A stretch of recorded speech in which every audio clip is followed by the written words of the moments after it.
warahmatullahi wabarakatuh. Pada hari ini saya akan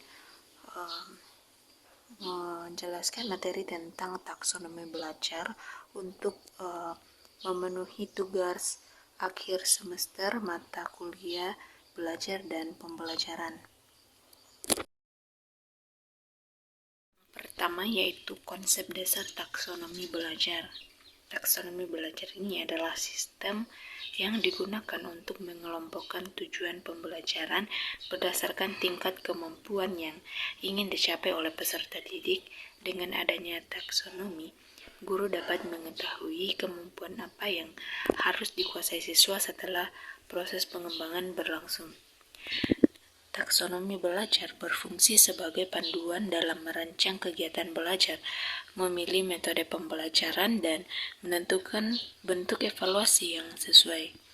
Nah, dengan demikian, proses pembelajaran menjadi lebih terarah, terstruktur, dan efektif dalam mencapai tujuan yang telah ditetapkan. Berikutnya yaitu tujuan taksonomi belajar. Tujuan taksonomi belajar ini ada 3. Yang pertama, menyusun tujuan pembelajaran. Taksonomi membantu guru merumuskan tujuan pembelajaran secara jelas dan terukur. Guru dapat menentukan kemampuan yang harus dicapai siswa, mulai dari mengingat informasi hingga menciptakan suatu karya atau solusi baru. Kemudian yang kedua yaitu mengukur hasil belajar. Nah, dengan adanya tingkatan dalam taksonomi, guru dapat menilai sejauh mana pemahaman dan kemampuan siswa terhadap materi yang telah dipelajari.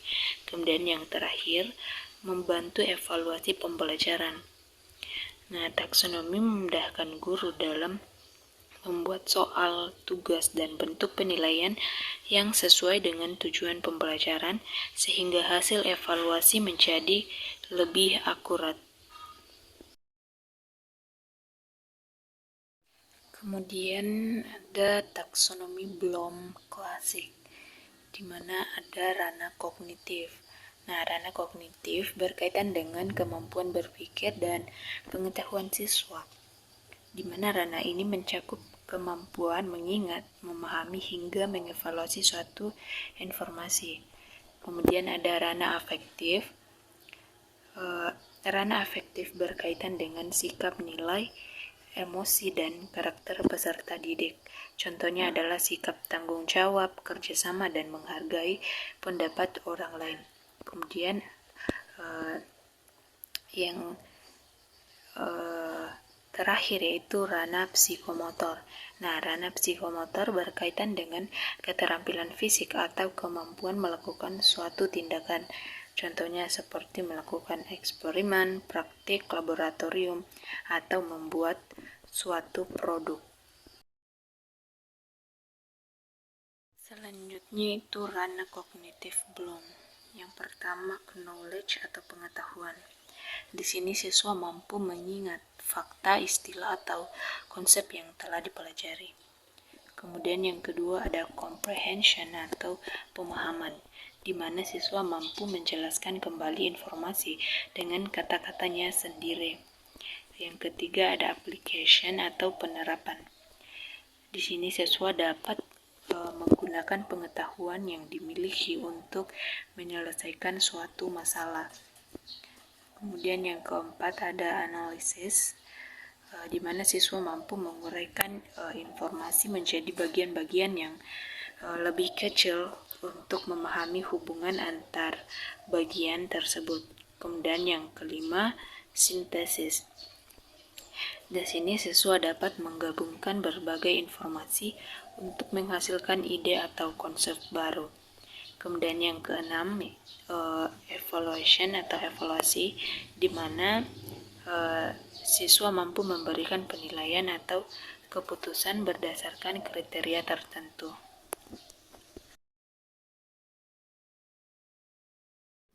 Selanjutnya itu revisi Anderson dan Krathwohl.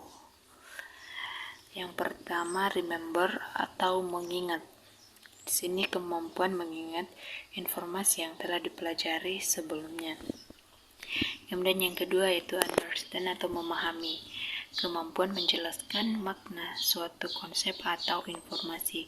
Kemudian ada apply atau menerapkan, kemampuan menggunakan konsep dalam situasi nyata.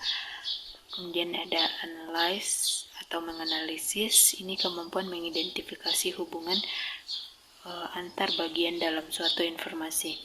Kemudian ada evaluate atau mengevaluasi, yaitu kemampuan memberikan penilaian berdasarkan alasan yang logis. Yang terakhir yaitu create atau mencipta, ini kemampuan menghasilkan ide produk atau solusi baru berdasarkan pengetahuan yang dimiliki. Kemudian ada perbandingan Bloom, klasik dan revisi. Perbedaan utama antara taksonomi Bloom klasik dan revisi terletak pada penggunaan istilah dan urutan tingkatannya. Bloom klasik menggunakan kata benda seperti knowledge dan comprehension, sedangkan versi revisi menggunakan kata kerja aktif seperti remember dan understand. Selain itu, tingkat tertinggi dalam Bloom klasik adalah evaluation, sedangkan pada versi revisi adalah create. Hal ini menunjukkan bahwa kemampuan mencipta dianggap sebagai tingkat berpikir yang paling tinggi karena membutuhkan penguasaan seluruh kemampuan sebelumnya. Berikutnya itu aplikasi dalam pembelajaran. Aplikasinya dalam pembelajarannya ada 3, yaitu yang pertama, menyusun tujuan. Di sini guru dapat menentukan kemampuan yang harus dicapai siswa setelah pembelajaran. Kemudian yang kedua, aktivitas belajar, di mana guru dapat merancang kegiatan yang sesuai dengan tingkat kemampuan siswa, seperti diskusi, praktek, atau proyek. Kemudian yang terakhir, penilaian yang sesuai. Di sini guru dapat membuat soal atau tugas yang benar-benar mengukur kemampuan yang ingin dicapai dari siswa.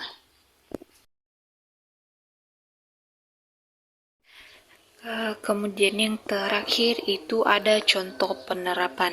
Yang pertama, mengingat. Di sini siswa menyebutkan definisi atau konsep yang telah dipelajari. Kemudian yang kedua ada memahami, di mana siswa menjelaskan materi dengan bahasa sendiri. Kemudian menerapkan. Di sini siswa menggunakan teori untuk menyelesaikan soal atau masalah.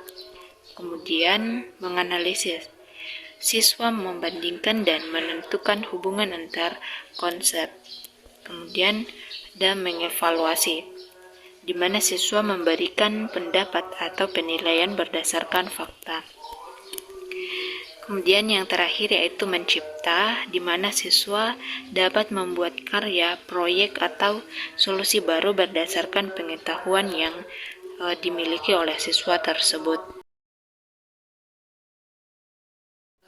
Kesimpulan dari materi ini yaitu taksonomi belajar ini adalah alat yang sangat penting dalam dunia pendidikan karena membantu guru merancang pembelajaran yang sistematis dan terarah. Nah, dengan memahami tingkatan kemampuan belajar, guru dapat menentukan tujuan pembelajaran, memilih metode yang tepat, dan melakukan evaluasi secara efektif. Oleh karena itu, taksonomi belajar berperan penting dalam meningkatkan kualitas proses dan hasil pembelajaran.